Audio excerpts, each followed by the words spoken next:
Hello, good evening all of you. You are most welcome on our YouTube channel doctor Akhilesh Sharma.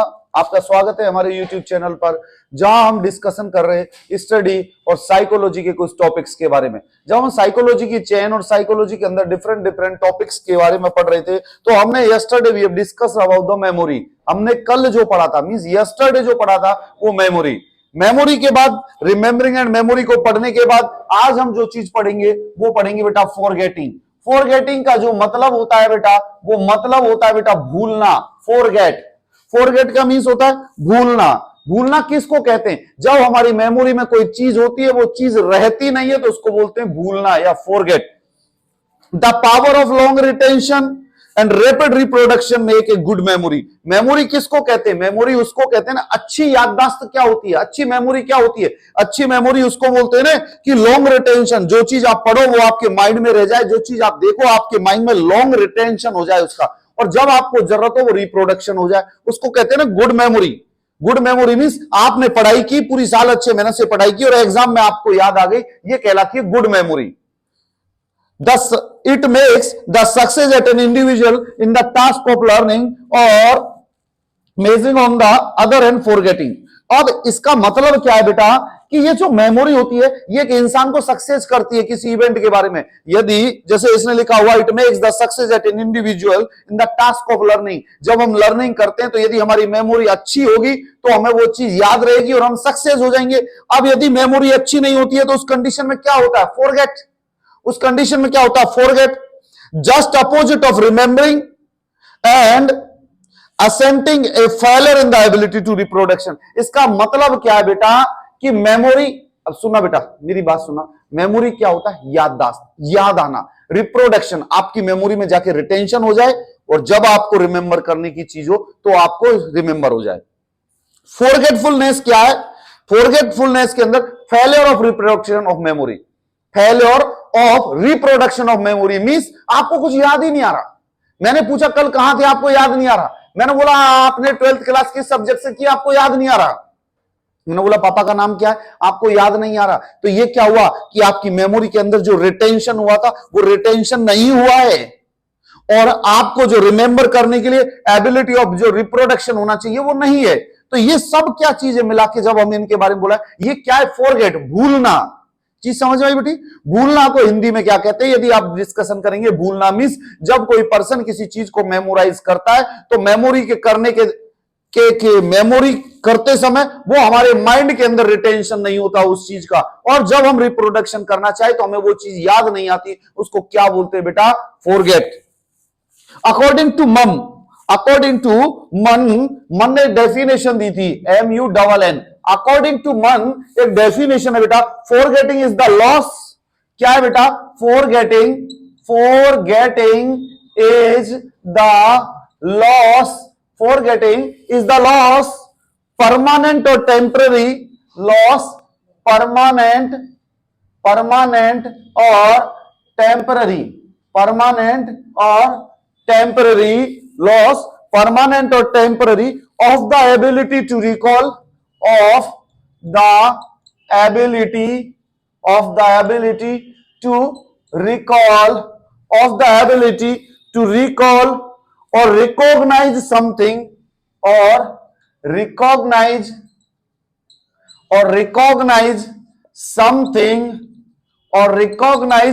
something learned earlier। इसका कहने का मतलब क्या है बेटा?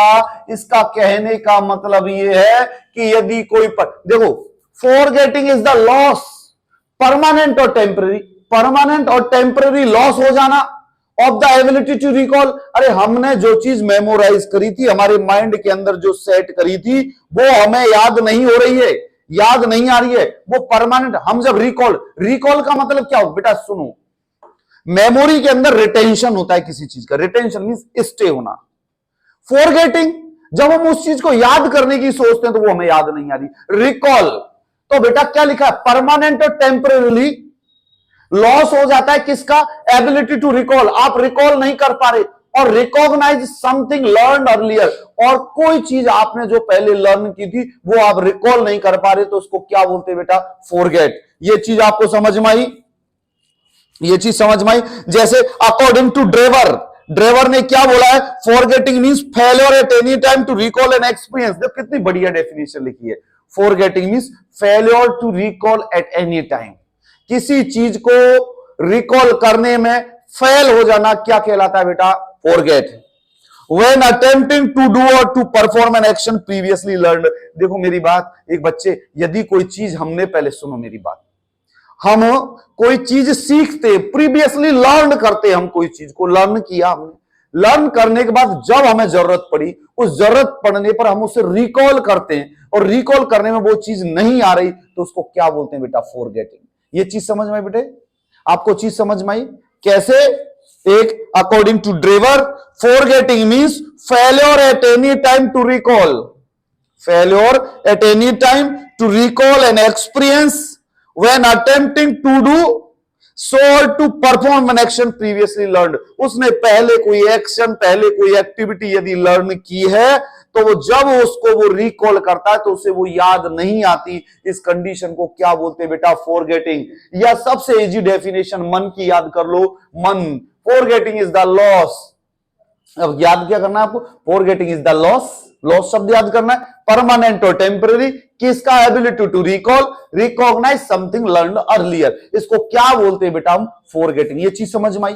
इसके बाद according to Bhatia, according to Bhatia, मैं भाटिया की डेफिनेशन और लिख देता हूं कि हमारे भाटिया ने क्या बोला है। भाटिया इंडियन राइटर, भाटिया ने क्या बोला है, forgetting is the failure, forgetting, forgetting is the failure, forgetting is the failure of the individual, failure of the individual, failure of the individual, failure of the individual to revive in consciousness, to revive in consciousness, to revive in consciousness an idea or group of ideas, an idea or group of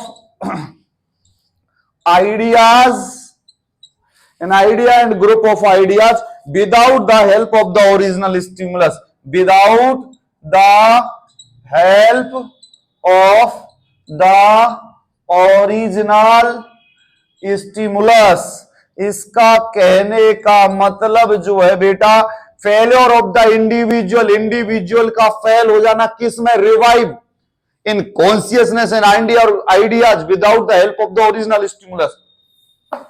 बिना किसी stimulus की मदद के हम हमारे mind में जो consciousness के अंदर जो हमारे माइंड के अंदर जो आइडिया और जो आइडियाज जो हमारे माइंड के अंदर सेटल्ड है, उनको रिवाइव नहीं कर पा रहे।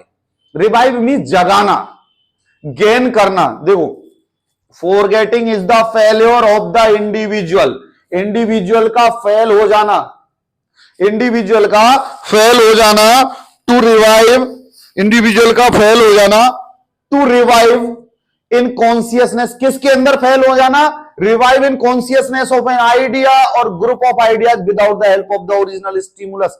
इसका कहने का मतलब यह है बेटा कि किसी भी पर्सन के आइडियाज को या ग्रुप ऑफ आइडियाज उसके माइंड के अंदर है, उनको हम दोबारा रिवाइव नहीं कर पा रहे, उसके माइंड से वो भूल गया है, उसको क्या बोलते हैं हम, फॉरगेटिंग।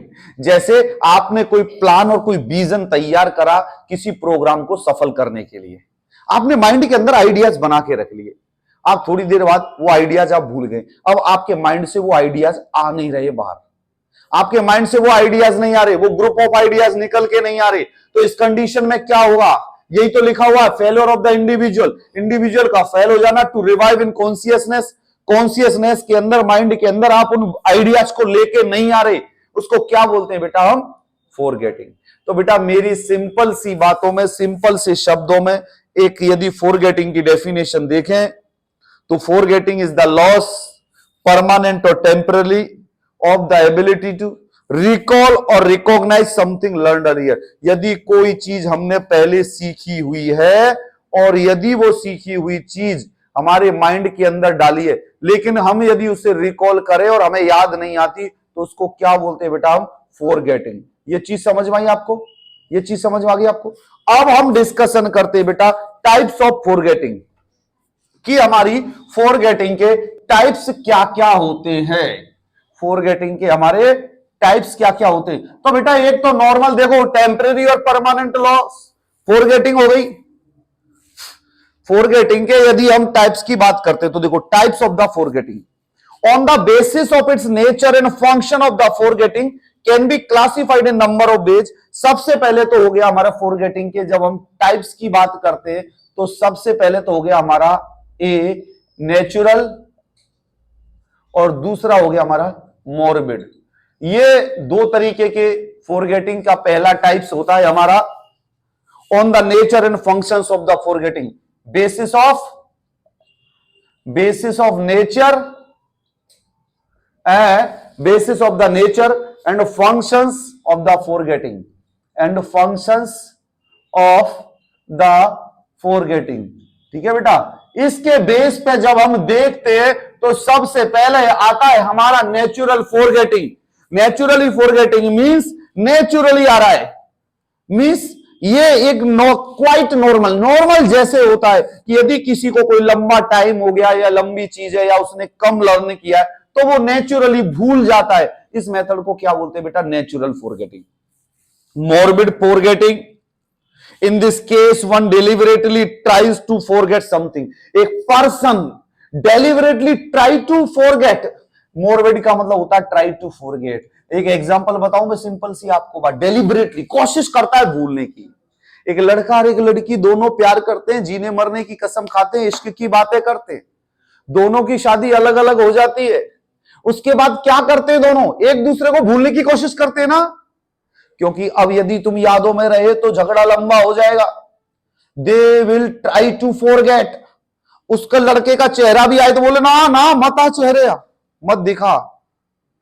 हम we are trying to forget, deliberately we are trying to forget. अब दूसरा एग्जांपल, यदि कोई हमारा प्यारा पर्सन दुनिया छोड़ के चला जाता है तो हम उस मूवमेंट को याद नहीं करना चाहते ना, उसको भूलना चाहते हैं, यार भाई उसके बारे में डिस्कशन ना करो। ये क्या हुआ? Morbid forgetting.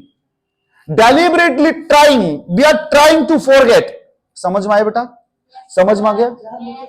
हाँ। नेचुरल तो क्या होता है बेटा? प्रोलॉन्ग टाइम हो गया, लंबा टाइम हो गया, कम लर्न किया था, वो नेचुरल तरीके से भूल जाते हैं। एक हो गया भाई मॉर्बिड, ट्राई टू फॉरगेट। और एक दूसरे जो हमारे बी टाइप्स के अंदर होता है, ये तो हमारा हो गया पहला टाइप। अब जो दूसरा जो हमारा टाइप होता है उसके हिसाब से जनरल और स्पेसिफिक। जनरल और स्पेसिफिक का कहने का मतलब है, इसने इस तरीके से एक्सप्लेन करा कि भैया जनरल का कहने का मतलब है in general forgetfulness one suffer a total loss in one's recalling when the previous learning. आदमी पहले कोई चीज सीख लेता है तो जनरली उसमें से कुछ न कुछ लॉस हो जाता है, उसे जनरल फॉरगेटिंग बोलते हैं। Specific means related to something, only one और of the other specific cause. ये लड़की मुझे धोखा देके गई, मैं इसके बारे में सुनना नहीं चाहता, ये स्पेसिफिक फॉरगेटफुलनेस है। ये मुझे आके मेरी नींदों में मुझे बेचैन कर जाती है, मुझे मेरे माइंड को कंसंट्रेट नहीं कर पा रही, मुझे सफल होके इसे दिखाना है। उसको क्या बोलते हैं? Specific forgetfulness. तेरा चेहरा मुझे पसंद नहीं है, मैं तुझे देखना नहीं चाहता, तेरे नूर जैसा चेहरा किसी और को मुबारक हो। ये क्या कहलाता है? Specific forgetfulness, specific forgetting. ये सारी फॉरगेटिंग हमारे नॉर्मली ह्यूमन लाइफ के अंदर यूज होती है। हम पढ़ क्या रहे साइकोलॉजी के अंदर? साइकोलॉजी के अंदर हम ये पढ़ रहे भैया भूलना क्या होता है, ये normal functions of the brain. Psychology के अंदर हमने पढ़ा नॉर्मल अटेंशन क्या होता है, नॉर्मल परसेप्शन क्या होता है, नॉर्मल मेमोरी क्या होता है। नॉर्मल पढ़ रहे हैं हम कि भैया ये होती है चीजें। अब आ गया नेक्स्ट तीसरा, फिजिकल और ऑर्गेनिक और साइकोलॉजिकल। अब जो तीसरा जो टाइप्स है भैया उसके अंदर से एक को निकल के आ गया फिजिकल और ऑर्गेनिक फॉरगेटिंग, और दूसरा हो गया भैया साइकोलॉजिकल फॉरगेटिंग। साइकोलॉजिकल फॉरगेटिंग का मतलब तो क्या होता है? कोई माइंड के अंदर बीमारी हो गई, कोई anxiety, conflicts, lake of interest, कुछ इमोशंस एंड साइकिक डिफिकल्टी हो गई जिसके कारण आप भूल रहे, तो उसको क्या बोलते हैं? Psychological forgetting. और बेटा फिजिकल फॉरगेटिंग का मतलब है जैसे एज के कारण, किसी बीमारी, हार्ट रोग के कारण, किसी ब्रेन या नर्वस सिस्टम के कारण, किसी एक्सीडेंट के कारण, कंजम्पशन ऑफ लिक्विड के कारण आप अल्कोहल ज्यादा पी गए, भूल गए, याददाश्त चली गई, इंटॉक्सिकेशन मटेरियल ले लिया आपने, इनके कारण यदि आपको फॉरगेटिंग हो रही है तो उसको क्या बोलते हैं? फिजिकल और ऑर्गेनिक फॉरगेटिंग। जिसका कॉज फिजिकल बीमारी हो, जिसके कारण आप भूलते हो, उसे क्या बोलते हैं? फिजिकल और ऑर्गेनिक फॉरगेटिंग। और साइकोलॉजिकल फॉरगेटिंग मींस आप दिमाग की किसी बीमारी के कारण, ब्रेन ट्यूमर के कारण, साइकोलॉजिकल स्ट्रेस के कारण, एंजाइटी के कारण, टेंशन के कारण, if you are forgetting, that is known as psychological forgetting. समझ में आई? तो मेरे दोस्तों, मेरे बच्चों, अब तक जो हमने पढ़ा वो फॉरगेटिंग मींस भूलने, भूलने की जो डेफिनेशन दी थी, मन तो बहुत अच्छा याद है, क्योंकि हमारे प्रधानमंत्री जी मन की बात करते, तो मन तो ऐसा कॉमन एक शब्द आ गया कि मन, ये मन ही तो है जो हमें इधर उधर विचलित करता है, किसी की मुस्कुराहट देखने के लिए परेशान करता है, तो किसी का पीछा करने के लिए भगाता है। ये मन ही तो है। ये मन यदि हमारे कंट्रोल में आ जाए तो हम जीवन में सफलता के कदम चूक सकते हैं। लेकिन ये मन तो बच्चा है, दिल तो बच्चा है, तो ये मन तो बच्चा है, तो बच्चे की तरह खेलता रहता है। पर आपका मन, स्टूडेंट का मन बिल्कुल ऐसा होना चाहिए, सॉलिड। मुझे पाना है किसको? किताबों को। पढ़ना है किसको? सिलेबस को। लेना है क्या? जो डिग्री डिप्लोमा आप कर रहे हैं वो। तो बेटा फॉरगेटिंग की जब हमने ये पूरी रामायण पढ़ी तो इसमें से डेफिनेशन क्या निकली? फॉरगेटिंग क्या होता है? किसी चीज का लॉस होना, टेम्परेरी या परमानेंट लॉस होना, जिसको कि हम रिकॉल नहीं कर पाए। किसको? कोई लर्न बिहेवियर है। जब इसके टाइप्स की बात आती है तो भैया जनरल, स्पेसिफिक, फिजिकल और साइकोलॉजिकल और नेचुरल और मॉर्बिड, इन शब्दों के मतलब मालूम हो गए? मतलब हो गए? बहुत बढ़िया। अब आती है बेटा हमारी थ्योरीज ऑफ फॉरगेटिंग। यदि फॉरगेटिंग के अंदर पूछी जाएंगी मेरे बच्चे तो थ्योरीज ऑफ फॉरगेटिंग पूछी जाएगी। जब थ्योरीज ऑफ फॉरगेटिंग हमारे बचती है तो साइकोलॉजी में आपको मजा आ रहा होगा कि हम कितने मजे से साइकोलॉजी आपको पढ़ा रहे हैं। ये साइकोलॉजी, थ्योरीज ऑफ साइकोलॉजी ऐसी सब्जेक्ट नहीं है कि आपका दिल भर जाए, आपको पढ़ने में मन नहीं करे, आपको बेचैनी हो, आपका हाजमा खराब हो, ऐसा नहीं होगा।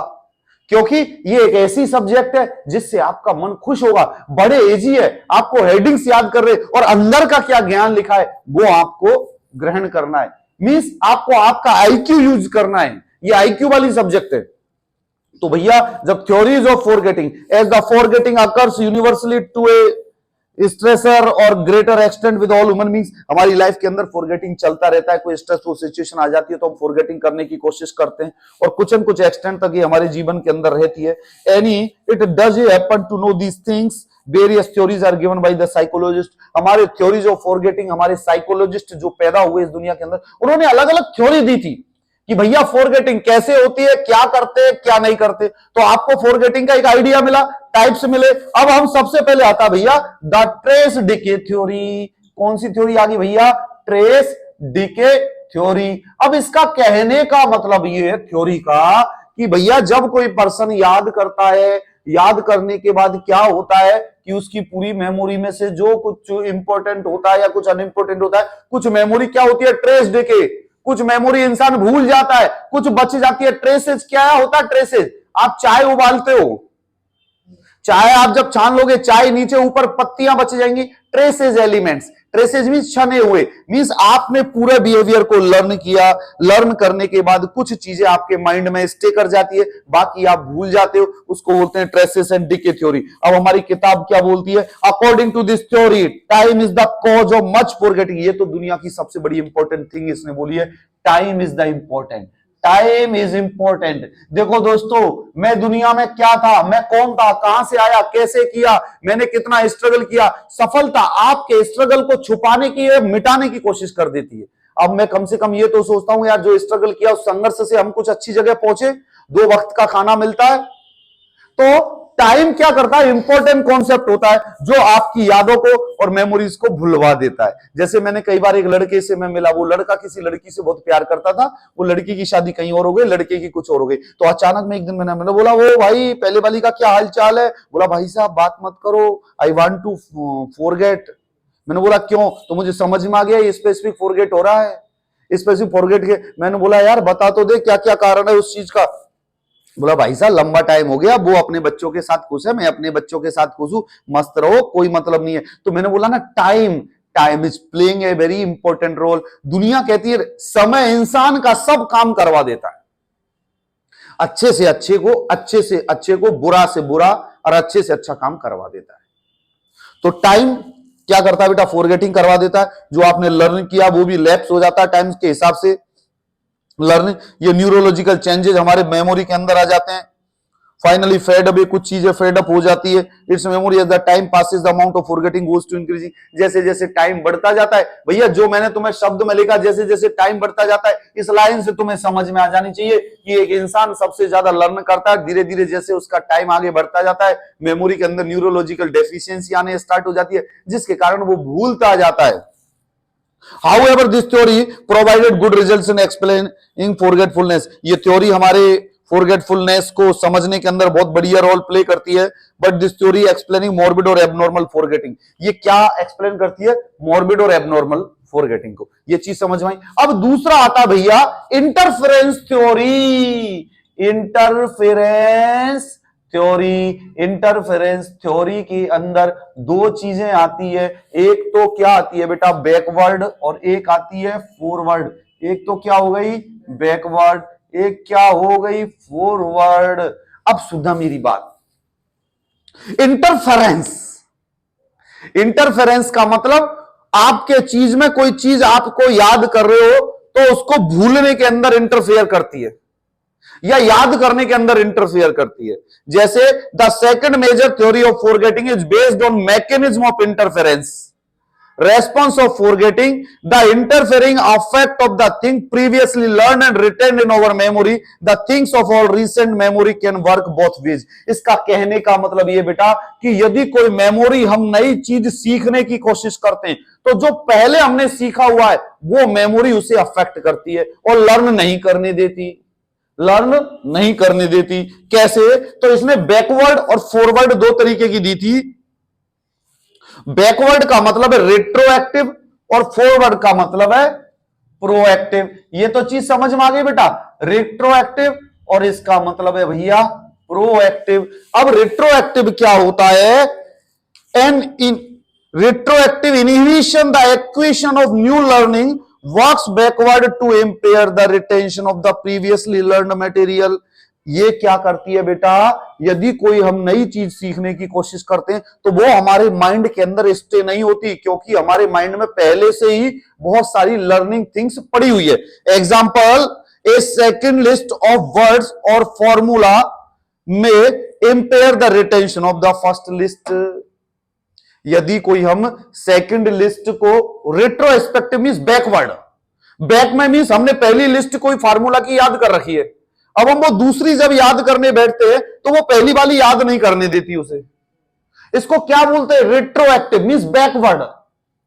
और प्रोएक्टिव का मतलब क्या होता है, वन में experience great difficulty in learning A second language when the vocabulary from the first interferes. अब देखो बेटा, मैं कर्नाटका में रहा, मैंने कई बार मलयालम सीखने की कोशिश की, कन्नड़ सीखने की कोशिश की, पर नहीं सीखा, क्योंकि जो मेरे पास फॉरवर्ड मींस जो मैं सीखने की कोशिश कर रहा हूं उसको करने ही नहीं दे रही, क्योंकि जो लैंग्वेज, जो वर्ड जो मेरे पुराने थे वो वर्ड इंटरफेयर करते हैं लर्निंग के अंदर।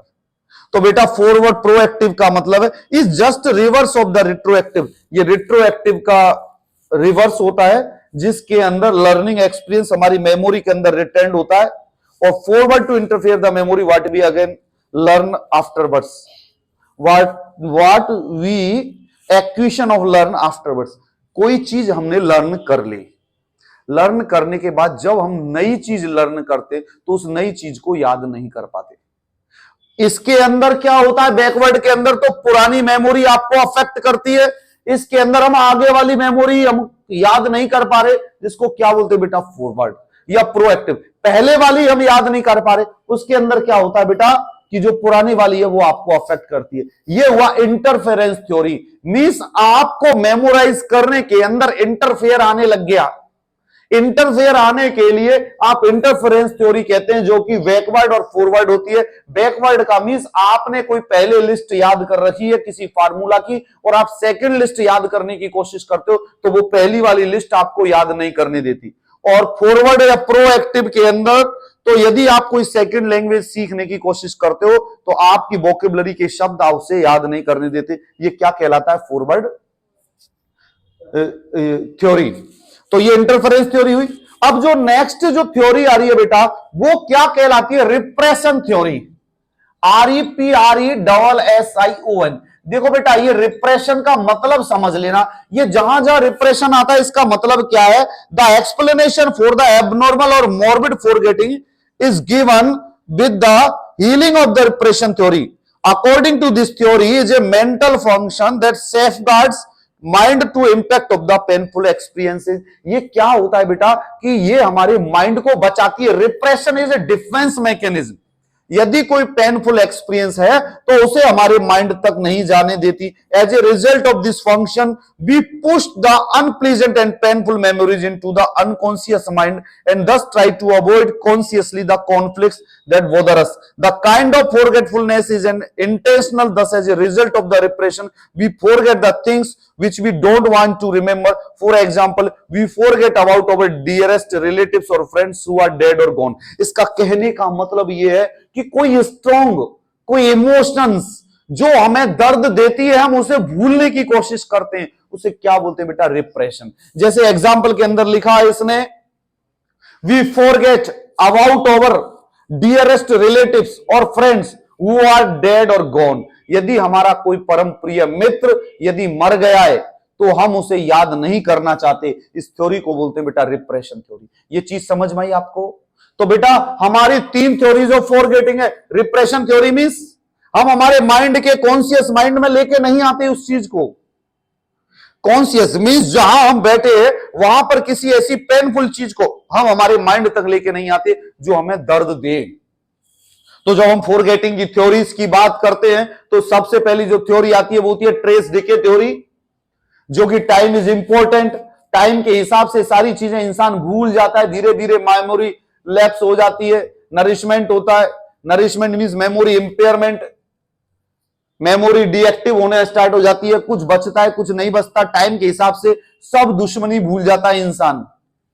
दूसरा इंटरफेरेंस थ्योरी जो बैकवर्ड और फॉरवर्ड होती है, और एक रिप्रेशन थ्योरी। रिप्रेशन थ्योरी का मतलब है कि यदि कोई चीज पेनफुल स्ट्रॉन्ग इमोशंस रखती है तो we are trying to forget things, that is known as repression theory. तो दोस्तों आज जो हमने ये टॉपिक फॉरगेटिंग पढ़ा जिसमें कि डेफिनेशन, तो डेफिनेशन तो क्या होती है बेटा? मेमोरी में तो रिमेंबर करना होता है। फॉरगेटिंग के अंदर क्या होता है? Difficulty in recalling the learned behaviour. Means recall नहीं बेटा, एक ही शब्द याद कर लो, difficulty in recalling the learned behaviour. जो बिहेवियर हमने सीखा है उसे रिकॉल करने के अंदर जो डिफिकल्टी आती है उसको क्या बोलते हैं बेटा? फॉरगेटिंग। उसके बाद हमारे types, natural forgetting, morbid forgetting, general forgetting, specific, physical और साइकोलॉजिकल। उसके बाद हमने पढ़ी थ्योरीज ऑफ फॉरगेटिंग, जिसके अंदर पहली थी हमारी ट्रेस डिके थ्योरी, दूसरी थी इंटरफेरेंस थ्योरी, तीसरी थी repression theory. Trace decay theory के मतलब टाइम, जैसे जैसे लंबा टाइम होता जाता है इंसान अपनी मेमोरी को भूलता जाता है और फॉरगेटिंग की एक स्टेज हो जाती है। तो time is playing very important role. Interference theory means जैसे बैकवर्ड में कोई चीज हमें पुरानी याद है, अब हम नई याद करने की कोशिश करेंगे तो वो इंटरफेयर करेगी उसे याद करने में। फॉरवर्ड प्रोएक्टिव, हम यदि कोई नई चीज सीखने की कोशिश करते हैं तो वो इसको अफेक्ट करती है, जिसको क्या बोलते हैं? Interference theory. Repression theories means हमारे माइंड के अंदर बहुत सारे कॉन्फ्लिक्ट और स्ट्रेस और टेंशन होते हैं, उसको हम हमारे अनकॉन्शियस माइंड में रखते हैं, कॉन्शियस माइंड में लेके नहीं आते। कोई भी पेनफुल एक्सपीरियंस होता है उसको हम दिल में दबा देते हैं, रिप्रेशन, प्रेस कर देना, अंदर दबा देना, बाहर नहीं निकलने देना। इस थ्योरी को क्या बोलते हैं बेटा? Repression theory. जैसे एक पर्सन भूलने की कोशिश करता है ना, किसको भूलने? यदि किसी का कोई डियरेस्ट या लवेबल पर्सन एक्सपायर हो जाए तो एक पर्सन उसे भूलने की कोशिश करता है, ये क्या कहलाता है? Repression theory. तो दोस्तों हमने ये थ्योरी के बारे में पढ़ा, trace decay theory, interference theory और रिप्रेशन थ्योरी। इसी के साथ ये हमारा टॉपिक फॉरगेट या फॉरगेटिंग या फॉरगेटफुलनेस कंप्लीट होता है। और बाकी हमारी वीडियोस देखने के लिए हमारा YouTube channel doctor Akhilesh Sharma subscribe करें, शेयर करें और बताएं आपको कैसी लग रही है वीडियोस। हमारी साइकोलॉजी का टॉपिक कैसे लग रहा है? आप मेरी साइकोलॉजी की वीडियोस को आप कानों में लीड लगा के सुनो इनको और इन हेडिंग्स को याद करो। जब आप इन हेडिंग्स को याद कर लेंगे और जब मेरे शब्दों को आप सुन लेंगे तो ये आपको चीज याद हो जाएगी और इसको याद होने के साथ ही आपका ये टॉपिक कंप्लीट हो जाएगा। बाकी की और हमारी वीडियोस देखने के लिए हमारा YouTube channel doctor Akhilesh Sharma subscribe करें, शेयर करें। आज कम से कम 10 सब्सक्राइबर बढ़ने चाहिए, ऐसा मेरा मानना है। अब देखो आप कितनी हेल्प करते हो, ये आप बताइए मेरे को। अभी 1499 सब्सक्राइबर हैं। ये कल तक यदि 1510 सब्सक्राइबर हो जाते तो हमें बहुत बड़ी खुशी होगी। ये आपके ऊपर डिपेंड करता है। थैंक यू सो मच बाबा, टेक केयर।